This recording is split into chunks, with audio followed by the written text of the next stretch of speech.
Welcome back to First Take. And what was predicted yesterday came to fruition. Kyler Murray is now a Minnesota Viking. Murray was in Minnesota yesterday meeting with the Vikings. It appears they never let him leave the building, with the two sides agreeing to a one-year deal. Murray only played the first 5 games with the Cardinals last season after being forced to sit with that foot injury.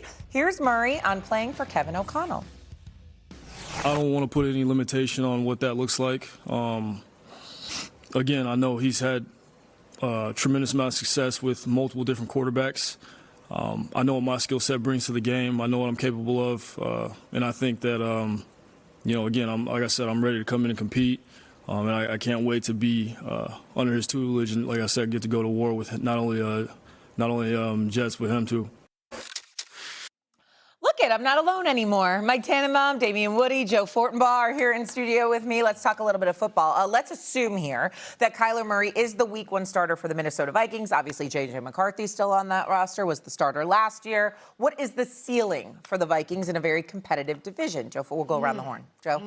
NFC Championship game. I think we're still dealing with Kyler Murray, so I don't know if he's the guy that's going to put you over the top to get you to the Super Bowl, but I wouldn't rule out making it that far. Kevin O'Connell has done an extraordinary job since he's been the head coach of the Vikings. He's made it work with several different quarterbacks. McCarthy's not working, which is why they've made this pivot. Defensively, they can get after you. The division's tough, but I think there's reason to see some flaws in the other opponents. What I like the most about the move with Murray is the fact that prior to his stint in Arizona, it had been nothing but success for him in his sports career. All right, he was 42-0 at Allen High in Texas. He was the 2-time Mr. Texas football player. That had never happened before. Gatorade Player of the Year. He goes on to win a Heisman Trophy. He's drafted 9th overall by the Oakland A's. Keep that in mind. Baseball. Major League Baseball wanted him too, and then number 1 overall in football. Nothing but success until the Cardinals. That was a failure. That's the reckoning moment where maybe you look in the mirror and you think, all right, it's time to reboot and get back to all the winning and success we had, and I think that's why Minnesota's going to end up getting the best version of them. Joe, I see your NFC Championship game, and I'm going to read you the Super Bowl, and let me tell you why. Okay, now we're being ridiculous. Okay, Shay, you may want to take some copious notes here. Oh, please, I will. Okay, all right, here we go. They won 9 games last year with absolute horrendous quarterback play. Max Brosmer, Carson Wentz, and J.J. McCarthy had more interceptions than touchdowns. If they could keep Jonathan Grenard, get a running back, this is a team that has as much talent as anybody. And to Joe's point, no one's ever going to question Kyler Murray's ability.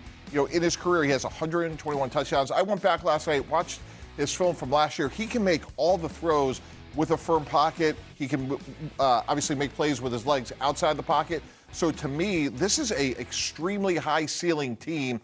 If Kyler Murray plays even 80-85% of his ability, because again, this was a team that won 9 games really with like very below average quarterback play. So I'm really excited to see the combination of the two. And we talked about this earlier. When you have no franchise tag on a 1-year deal, dealt with adversity for the first time, I don't think there's going to be a player in the NFL at 29 years old who doesn't see a better future for himself than Kyler Murray. Whatever he's got, we're going to see this year. I don't know this. Has Kyler Murray ever even won a playoff game? I don't think he has. Okay. No, I don't think he has. But I don't know if Johnny Unitas would have won one. Oh, Johnny Unitas? In the last couple of years in Arizona. They had that one where they made it to the first round under Kingsbury against the Rams, but they got rocked by McVay. They were woefully underprepared in that game. I think that was the only time he's been. Correct. He has never won a playoff game. You're sending him to the Super Bowl? Well, yes. And you even are bad, too. The NFC Championship? Yeah, well, Joe. We're sending Minnesota. You have to remember, we get everything that comes with Minnesota. Better coaching than he had in Arizona, a better defense than he had in Arizona, a division that's going to be as tough as he would have faced in Arizona going against the NFC West. And there's a couple of tweaks here. Harrison Smith's going to retire. Running back's a question mark. Jonathan Grenard's a question mark. But you have Brian Flores, who's essentially the head coach of the defense, with Kevin O'Connell. And you look at the upside of what he could do if this all comes together. You can't rule out them getting to the Super Bowl. Joe, you got to be careful. You're talking to a Chicago Bears. Exactly. you got to be careful about that. Up? Yeah, listen. I will say this. I think NFC Championship game is where I kind of see this Minnesota Vikings team for a lot of the reasons that you guys have laid out. Listen, I think people need to understand. Like, Kyler Murray was a former number 1 overall pick. Dude is immensely talented. Obviously, we know the injuries kind of derailed him last year, but there are moments, in past seasons where Kyler Murray looked like a MVP caliber type of quarterback. Now you put Kyler Murray, the player, the dual threat Kyler Murray, into that infrastructure in Minnesota with a defense that was top 7 last year. Okay, they went 9-8. They got weapons on offense, and then obviously the coaching staff in Minnesota. If Kyler Murray can stay healthy and put it all together, that team can absolutely get to the NFC Championship game. Now, I think the Los Angeles Rams are the team to beat in the NFC. I think that the Rams, with the moves that they've made and the things they're going to continue to add, they're the team to beat in the NFC. But there's no reason why, in my opinion, the Minnesota Vikings can't come out of the NFC North and be a team that contends in that conference. Okay. For one, I'm just taking some notes here on this. This is Okay, great. good. It's all documented. You should have those notes. Should be like I can't believe you're all third. on this.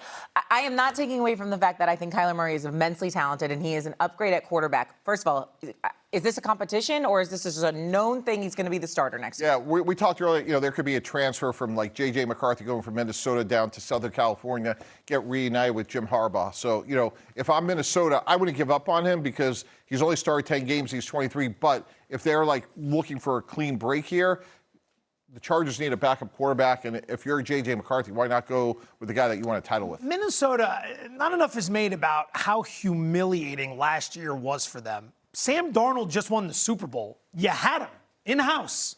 He's a Super Bowl caliber quarterback if you put the right team around him. They let him go for a guy they drafted who was one of the worst quarterbacks in the NFL. Only 10 games, fair.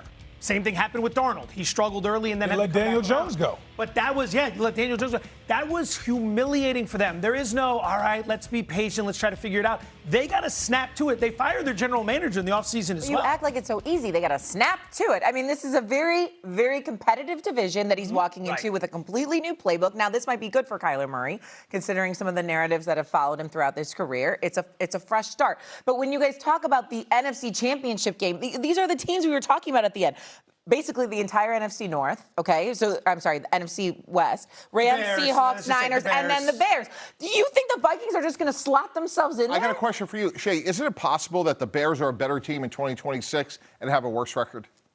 I'm sorry, repeat that? Don't you think there's a chance that they may actually be a better team but have a worse record, just given all their improbable wins? Sure, maybe. But what are you trying to tell me there? That's why, to me, that's one of the factors that the Vikings may surpass the Bears. And then you look at teams like Detroit and Green Bay, like they'll be very competitive with those teams as well. Like all those teams are good. All I'm saying is, going back to Joe's point, I think we underestimate how bad the quarterback play was in Minnesota. If Kyler Murray is just okay, it's going to be an improvement. Question also was ceiling. If you ask us what's actually going to happen, he's probably not saying Super Bowl. I'm not saying NFC Championship game. Their win total in Vegas is just 8.5. They're priced as the worst team in the division. After acquiring this trade did almost nothing. They were 60-1 to win the Super Bowl. It moved to 55-1. He's viewed as maybe 2.5 points better on the point spread than McCarthy. We're speaking very highly of the deal, Mike specifically because of financially. Like, how can you not love the idea of getting a guy like this for $1 million? But Vegas has barely budged on this. They do not see it as that impactful relative to what Minnesota already had. And another thing, like Kyler Murray hasn't won a playoff game. Kevin O'Connell hasn't won a playoff game since he's been the head coach of the Vikings. Like, this is not like muscle memory, to use a phrase you use a lot for this Minnesota Vikings team. I just think there might be a little bit of growing pains here. I know he has a fantastic cast around him. The Vikings beat the Bears week 1. Like, it's not like they were blown out every week by the NFC North, So I just, to crown them Super Bowl and the NFC Championship game just seems a little bit aggressive. Well, the question is like, what do we think like their ceiling is? I think, again, with their team and their infrastructure, plug in Kyler Murray, this is a team that could, in my opinion, could absolutely reach the NFC Championship game. And I think another way to look at this conversation is if you rank the defenses in this division, I would put Minnesota first. Kind of draw a line, and then Green Bay just lost Rashawn Gary, Micah Parsons coming off the ACL. Detroit's had a lot of injuries on defense. Jeff Hafley moved on. Yeah, Jeff Hafley's moved on.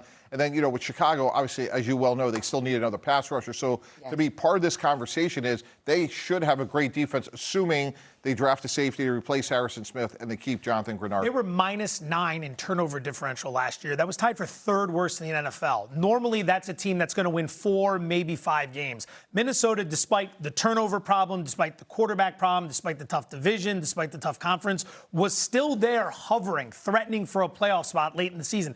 They weren't great, but if you just just get competent play at quarterback. Seattle didn't need elite play from Sam Darnold to win that Super Bowl. They needed him to be competent while the defense went out there and won it. You can get somewhere with that Minnesota defense if he can just get the ball. They didn't even get the ball to Justin Jefferson last year. Yeah. Like, anybody play fantasy with Justin Jefferson last year? No. You were thinking about sitting him. They couldn't get him the ball. Murray, 45 total QBR against the NFC North, by the way, in his career. It's the worst against any division. Jeez. I was just saving that for the very end. Wow. And I'm not trying to pile on Kyle Murray. I just don't think we should crown again. Your Honor, you like slam the gavel as you say that. Yeah. I'll see y'all in a little bit. Wow. Coming up, was Duke's narrow win over FSU concerning? And does Miami of Ohio deserve an at-large bid following their loss? Their first loss, by the way. To who? To UMass. Yeah. Plus, superstars in the West balled out last night.